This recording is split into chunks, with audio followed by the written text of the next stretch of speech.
Hi, I'm Allysen Callery. I'm from Bristol, Rhode Island, but I grew up here in Providence. And I'm psyched to be here at the Parlour for Motif magazine. So I'm going to play you some songs from my new record as well as one of the songs that got me into playing guitar in the first place. So I'll start off with that. It's a murder ballad that I was into when I was a teenager going to school one.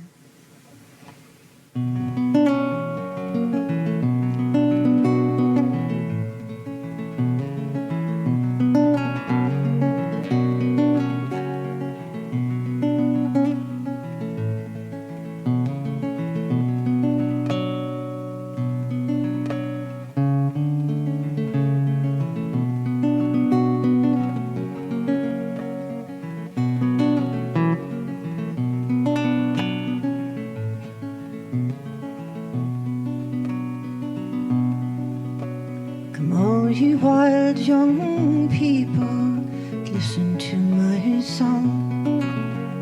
A tale of old cotton, sun and gold, which done so many wrong.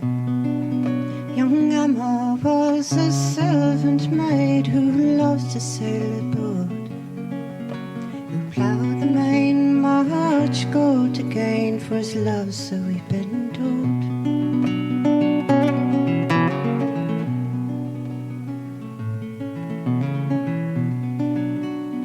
Ploughed the main for 7 years and then returned to her home. No sooner did he put foot on shore and to his love did go.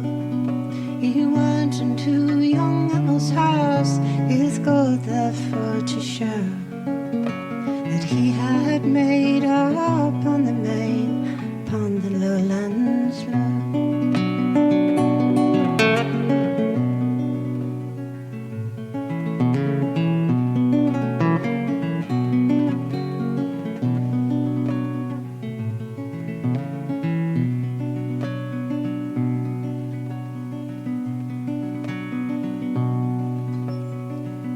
He sat drinking till time to go to bed.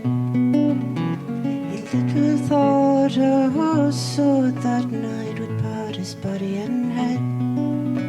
And Edwin, he got into bed and scarcely was asleep when Emily's cruel parents soft into his room did creep.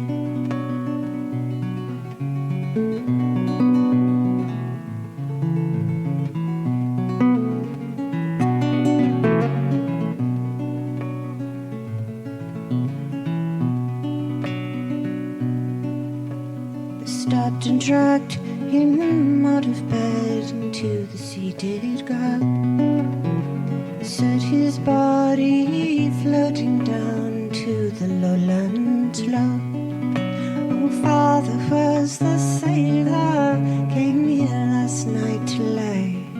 Oh, he's dead, no tales may tell, the father he did say.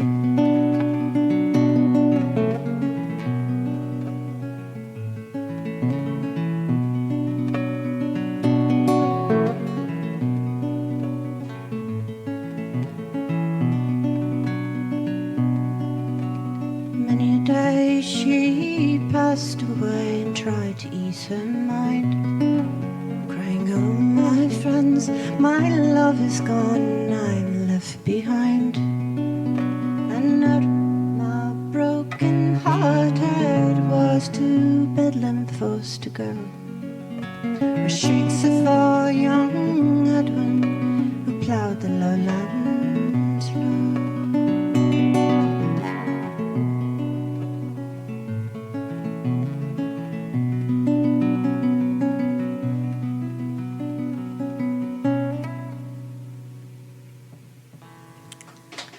All right. So that's where I started, and here's one of my later songs that is on Princess Pine.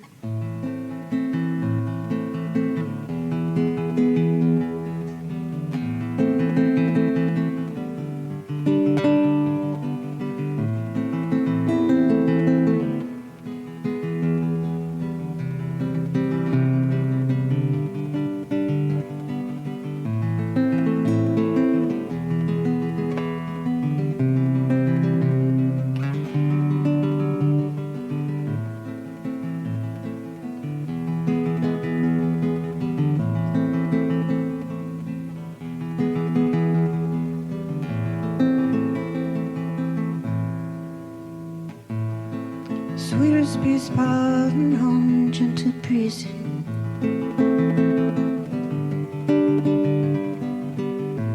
More bitter than the taste of wormwood. In love with the dark, in love with death.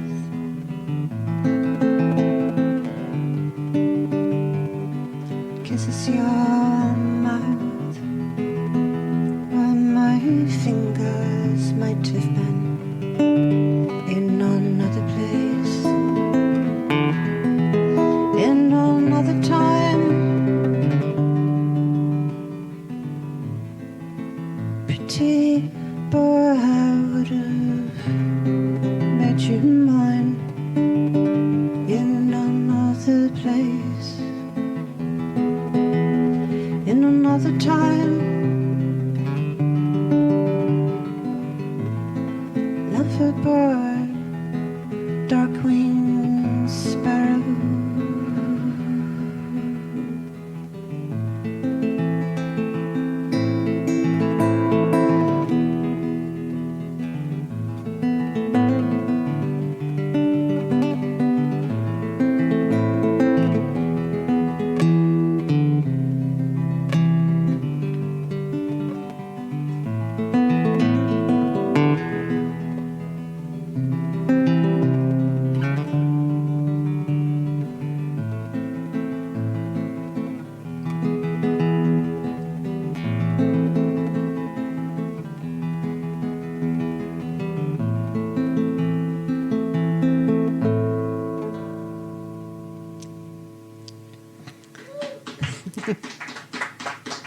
Thank you. All right, so here's one of the tracks from my new record, Witch's Hand. I had a lot of fun making this with these guys I'm friends with in Dortmund, Germany. Oop, 1 second.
Thank you. So next up, I have my title track from that record, which is Witch's Hand.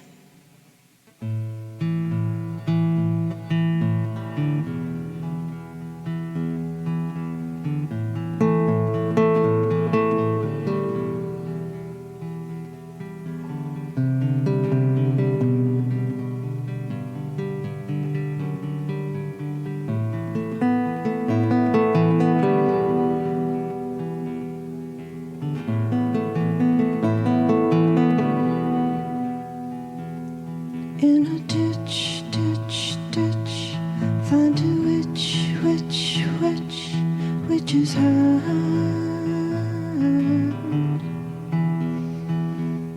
In a ditch, ditch, ditch, find a witch, witch, witch, witch's hand.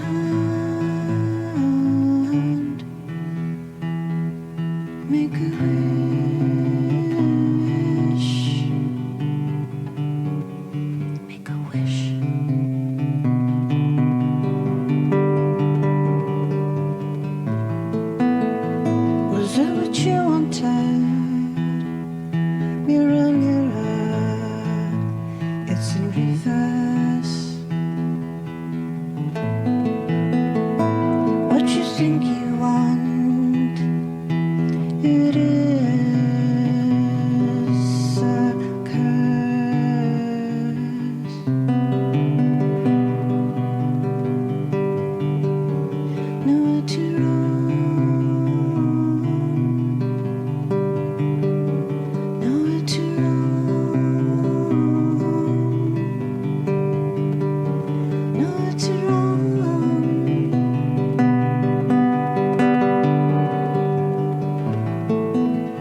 Thanks, guys.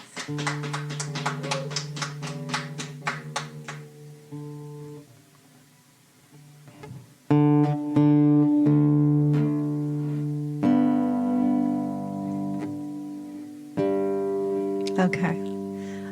I think this is my last song, and it's Beautiful Teeth. This was off of my record Ghost Folk. But Mother Bear, the guys from Germany that did the split with me, the collab, covered this song on Witch's Hand. But anyhow, this is my version.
Beautiful teeth like wolves. Your smile makes the rabbits run. Oh, hail the moon. Your neck is light on the water, on the water.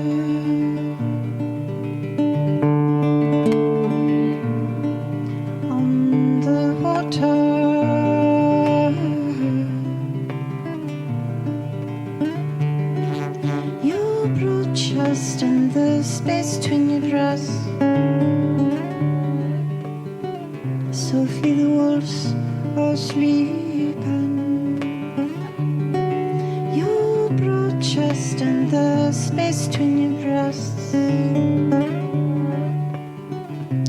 softly the wolves are sleeping.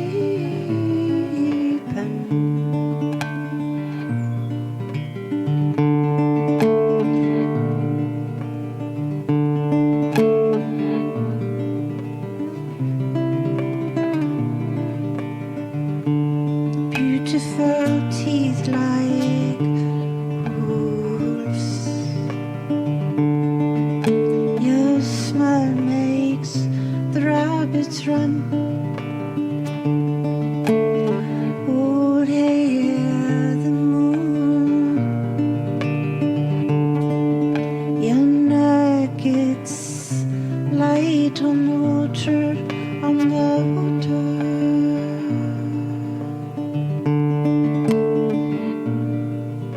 On the water.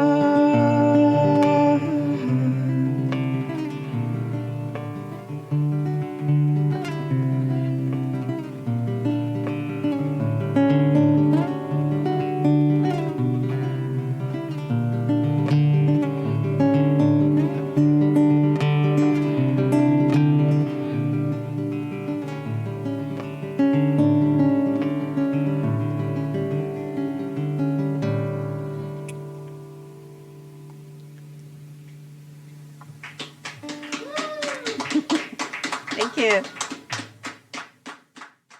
Hello and welcome back to Motifs Between the Notes, sponsored by R1 Indoor Karting, Rhode Island Blood Center, RI Energy, and Mother Earth Dispensary. I'm here at the Parlour with Allysen Callery, who just put on a wonderful performance. How are you doing today? I'm really good. How about you? Good, thanks. So you describe your sound as ghost folk. Can you get a little bit into that for us and what makes it different from folk as just an umbrella genre? So folk is a really wide genre, as you know. There's a lot of folk out there.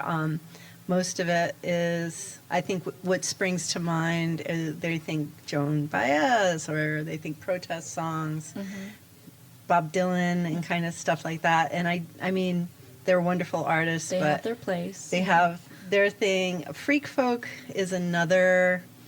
Like, there's been a lot through the years of the kind of folk I do and labels. So freak folk was one. I'm not sure about anti-folk, but definitely freak folk, psych folk. That's more where I lean. Okay. And it was actually my first label, Woodland Recordings, that came up with ghost folk for me. Okay. And since then, it's just kind of stuck. I mean, your songs are just haunting. Yeah. You know, the ghost folk label. Here to haunt. That's Here to what haunt. yeah, that's what. So I've always been spooky, and this, with the new record, I really got to explore that. Your new record, Witch's Hand, which you recorded in Germany. We were just talking about that. So how does it feel recording an album in Germany? What was that process like? And I know that you did a little bit of touring around. So I actually recorded my songs here at my friend's house in Attleboro. Oh, nice. At Black Hole Sound Studios. So I've worked with Miles Baer for years and years. And I sent my tracks over to Germany, and they worked on Gotcha. one of them. They put stuff on there, and I actually sang on one of theirs, like the heaviest track on that record. Wow. You would never know it's me, but I'm on there. You really had to use your voice. I had to match Jonas, their lead singer. Yeah. So, and I also did one that's like a pitch higher. So if you listen to it, you can hear like a lot of ghostly damned voices, because it is so satanic. So, like, it's very, that one goes deep. So last October you were touring Germany. This October you were touring around the U.S. Yeah. Tell me about how that tour went here. So my friend Andrew Victor is, he runs Old Man Joe's in Westerly. They've got a real booming music community there, especially for folk. So I tend to go down there a lot. I play the Knickerbocker Tap, and I played Old Man Joe's and some other places. And so he asked me if I'd like to do a Southern tour, and I said yes, because I never... The South needs some ghost folk. Right? I'm like, I want to go somewhere different. I go to Western Mass a lot, and I go to Europe, fairly regularly, but I never have toured my own country. And aside from going to South by Southwest a couple times to play, I've never gone down south, and it was rewarding and wonderful, and I loved it. What was the highlight of that tour? I had a woman had reached out to me, and she described herself as an elder witch. And up your alley. She right up my alley. So she was there at my show in North Carolina, which was a sellout show. It was their first show that they ever had at this new venue, I got to take the stage first.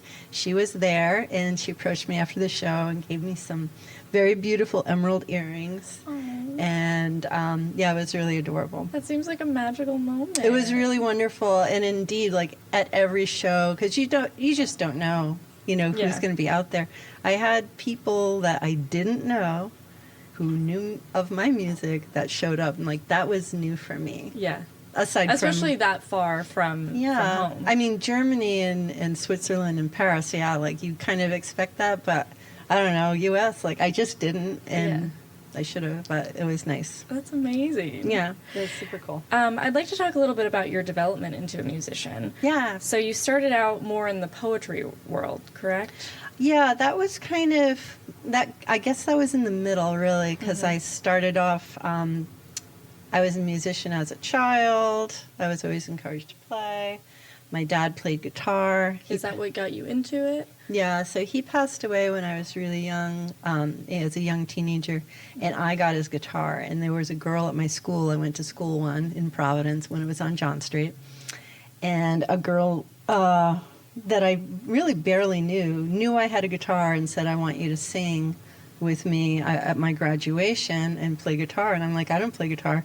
She's like, don't worry about it. How do you know that I have a guitar? Yeah, Who told you? Yeah, she's like, don't worry about it. It's 3 chords. You can do it. And I was like, it kind of gave me the boot in the pants to like start. Yeah. And it really was. And how'd that performance go at graduation? It was hilarious. What did you guys play? Was it Will This Circle Be Unbroken? Okay. Which this is way before the internet or like being able to download a song. And I just looked through my dad's record collection, and there was a Pentangle record that was like stuck in the sleeve of another record. It was just magical. Like I had the song "Will the Circle Be Unbroken" by Pentangle, and so I learned it, and we started performing. I forgot the chord progression. We stopped and we laughed, and the whole audience, like hundreds of people, were like laughing, and then they clapped and made us go on, and like it was really heartening. And I realized, like, okay, this is what I want to do. Yeah, I'm going to do it. And then, after high school, there was no open mics around, or at that point, like not now. Like there's You're open. a Bristol native, correct? I actually grew up here in Providence. I grew up off of Chalkstone Avenue and like Orlando Drive. Yeah, there were no open mics around. Not back then. There was nothing. Like I'm talking about early. Like 90s. And so, but I did start writing poetry just to kind of like clear my head. And I became involved with the Poetry Slam. And then I did a feature, and I wanted to make it special, so I pulled the guitar out from under the bed where it had been for like almost 10 years. And I had to like relearn my instrument, and I never looked back. That's so beautiful. It's pretty cool. So, I mean, being a poet, being into poetry, it must translate well into your lyrics. Yeah, I totally ransack old poetry books all the time. Like, if I'm stuck and I need some inspiration, I'll definitely grab some lines. I've grabbed entire poems and stuck them to music, like, years later. Yeah. So I always have that kind of, like, it's like a bank, of words from when I was younger. So you won Favorite Folk Artist at the Motif Magazine Music Awards this year and last year as well. Yeah. How does that feel to know that everybody in the Rhode Island community loves and supports you so much? I have no clue. Like, honestly, I think I consider myself very lucky. I still think nobody knows who I am. And I don't live in the city. Like, I live in Bristol, so I can walk into the store, no one's like, oh, I love your album, right? Like no one's recognizing me. And I really don't play in Bristol very often, although I am playing there this Saturday. Where are you playing, Allysen? I'm playing at Borealis for the first time. I don't know. They sell beer and wine. Like, yes, I'm going to play for you. Coffee shop. Yeah. So, yeah, I'm very excited about that. I'd like to, have more of a community in Bristol. It's my home, and I love it. And I'm just like, I live across from the woods that can never be developed because they're ancient burial grounds. Wow. So And you can just go on walks whenever you I like. can just walk, and they're filled with mushrooms and I was wild gonna blackberries. say, I noticed on your social medias that you're a big forager. When did that I start? am. When did you get into that? So I've always loved mushrooms, and like during the pandemic, there was no shows really, and there was a lot of laying around, and I'm like, I want to learn more about mushrooms, and my husband got totally into it, so it's something that we can share. We used to go for walks in the woods, and I could never find a mushroom because he's like walking as fast as he can, and now he slows down, and now he looks. Do and you guys identify them Yes, together? yeah, Aw. and it's amazing because when we started off, we knew nothing, and now I can almost, but not quite, identify a lot. And this is the year that I've eaten more things. I was going to say, you got to be sure when you're eating them. Oh, definitely. I've wanted to find the puffball mushrooms. Yeah, you yeah. know, those big ones. I've seen so many videos of people like making pizza out of them and stuff. So We that's found my some thing. little ones. Ted didn't like them. He didn't like the skin on the outside. Yeah, I thought they were good. What'd you make with them? We just fried them up in butter and, and salt and pepper. sounds pretty delicious. You really can't go wrong You with can't go sautéing wrong mushrooms with salt and pepper, yeah. and butter. So your daughter's also in the music scene. Mm-hmm. She's also a Motif magazine music award winner. How is it navigating the music scene with her as well? And how is the music scene now a little different from when you were part of it? She's exactly doing the kind of music that she wants to do. When she told me that she wanted to play guitar and she was ready for a guitar, I was driving with her at the time, and I was like, and turn the car right around. There was this shop that was sort of near us, and it was literally called Liquors and Guitars. And we marched right in there, got her guitar off the wall. So this was an excitement. This was so dream come true. Yeah. And so we walked in there, and I got her an acoustic guitar, and within 3 months she had started borrowing a friend's electric. So she's like Callery, the T2. She's rocker Callery. But she's still I have a dreamy quality, and she has a dreamy quality to her pop. It's you can definitely tell. We're definitely related, and when we sing together, it's magic. So I've been trying to get her to be in a band with me, so we'll see. The Calleries. Yeah, super Callery, mega Callery. Would that be your favorite memory performing so far? Or do you have a favorite memory performing so far? Oh, wow. There's so many. And I've gotten to play some amazing places. There was this villa in Italy I'll never forget. We were outside, and there was a little amphitheater, and places like Dream Away. And I've been involved with stuff that's happened right here on this stage for Parlour. I always really like being involved with the Christmas shows and whatever. Shout out Parlour. Yeah, Parlour's the friendliest, nicest neighborhood bar in the world. I really think is. in Providence, and it's really special. And you had an album come out in 2020, Yes. correct? So 2020, that was the pandemic year. That was the year of COVID. How did that, because I always like to ask musicians how COVID affected them. They couldn't perform. Yep. You had an album out. How was that like? I had bought tickets for me, Ted, and Ava to fly to Germany, and we had to eat them. I didn't get. No. They gave us vouchers that. Yeah, were you just on the phone with? Yeah, them? I didn't get the flight insurance, which I'll never make that mistake. But at the time, I was like, of course, There's not going to be a global pandemic. What could possibly happen that I won't go on this trip? Yeah. So yeah, that was a painful learning experience, and even my label was like, it's the pandemic and you can't tour this record, and what do you want to do? And I'd already been sitting on it for a year, and I'm like, You're itching to I'm do like, something. I want this music out in the world. And I think that people need new music. Like, they're stuck at home. Like, people need something. There's no excitement. Yeah, people need things to happen. And we did do little things. Like, a lot of the musicians came together and, like, put on, like Porch performances. Zoom stuff. Yeah. Like, I did a benefit for Galactic. Like, we did a lot. And then I actually bought a sound system so I could do house concerts. And it's been great. Yeah. Just not expecting COVID. No, who expects a global pandemic? A global pandemic. Nobody. Who would you say are your biggest inspirations? My dad, of course. So he was a big guitar player? Yeah, he was a beautiful classical style guitar player. He used to play Blackbird, which is like a song I never touch because that's like his song. Yeah. But yeah, he was so talented, and he died like 33 years old, so he didn't really get a chance to do much of anything with it. But he was the guy that brought his guitar to parties, and people wanted to hear him, and like, he was great. And of course, I grew up listening to Joni Mitchell was my goddess. Incredible String Band was huge for me as well, like The Hangman's Beautiful Daughter, this one particular side of it, the poetry that was in there, Richard Brautigan's poetry. Like, I'm not a classically trained musician. I pretty much taught myself, or I like learned different little things from friends and like people that came through my life. And that's just how I learn the best. And it's been the same for music. It's take little bits from everywhere.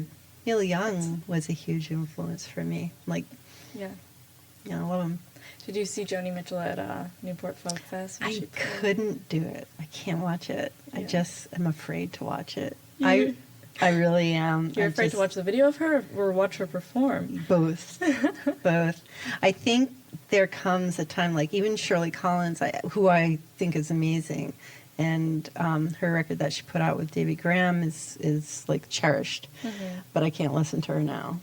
Like, there's a lot of things smoking does to a voice, and to not have them be in their prime music. Yeah, I don't want to hear it. Like, I would rather remember Joni as she was, kind of thing. And I know it's blasphemy to a lot of people, but she means too much to me. Her voice means too much to me. You want the old Joni. Yeah. Well, I want Joni is eternal on her records. Yeah. And I'm glad she's doing better, and I'm really glad the world is embracing her right now and like celebrating her, because I think it seems like she felt like she got the shaft at the time, because they focus on stupid stuff with women and but I think that the newer generation, thank God, is laying that crap out. I was at Folk Fest, and there wasn't a dry eye in the audience. Everybody was crying. Yeah, we're all gonna lose our shit. I'll probably have to watch. Mitchell. I'll have to watch at some point, but I just haven't done it yet.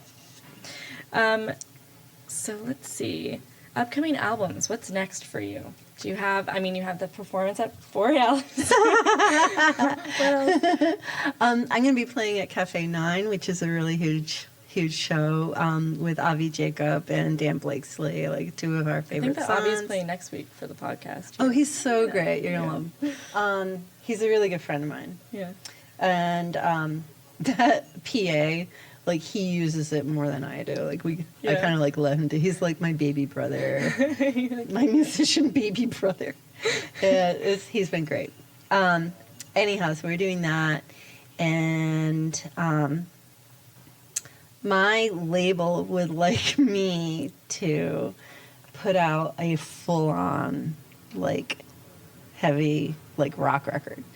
And I don't know about that. That brings Ava into the picture. Ava has said she would, and I've got a couple other friends that said they would. And even if we just come together to make this record, maybe play a couple of shows. Yeah. But I've always wanted to do a shoegaze psych record. Okay.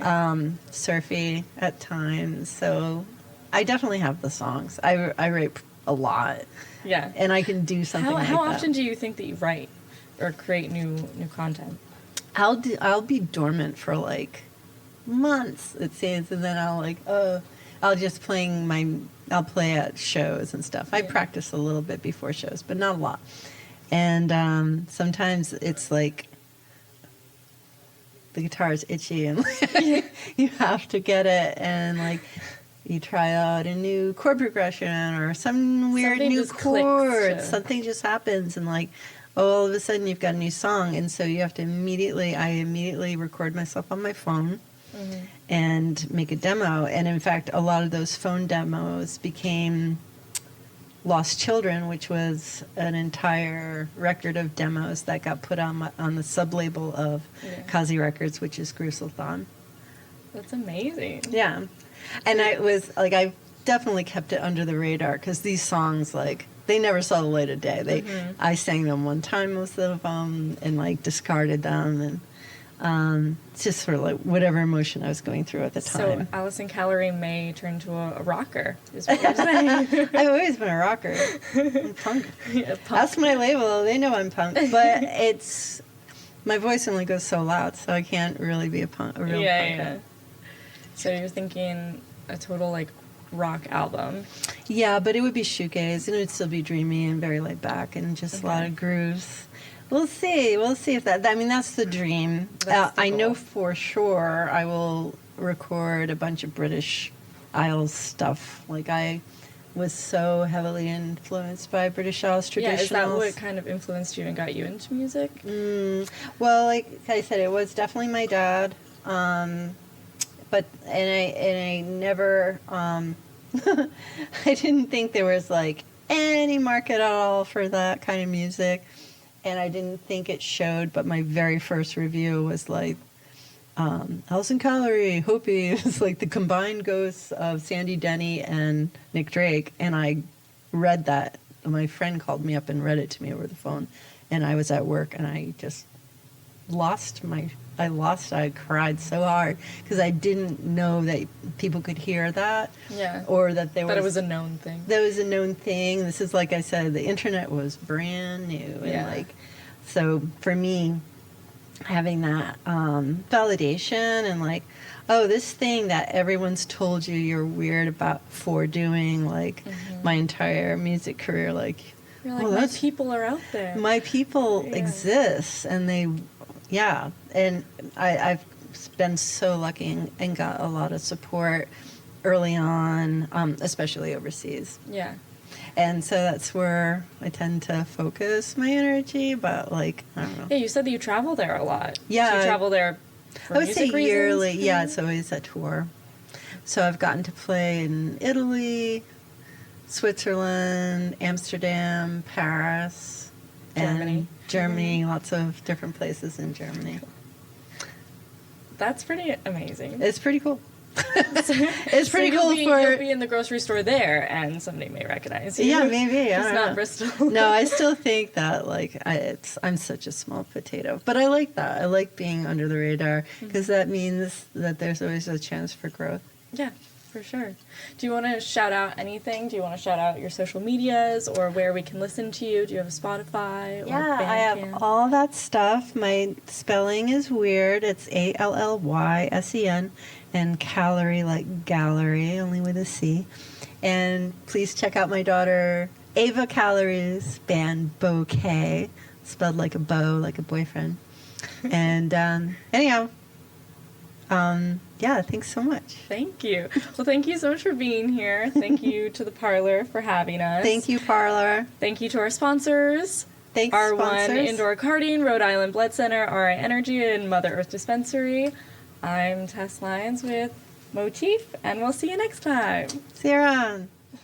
Bye. Bye.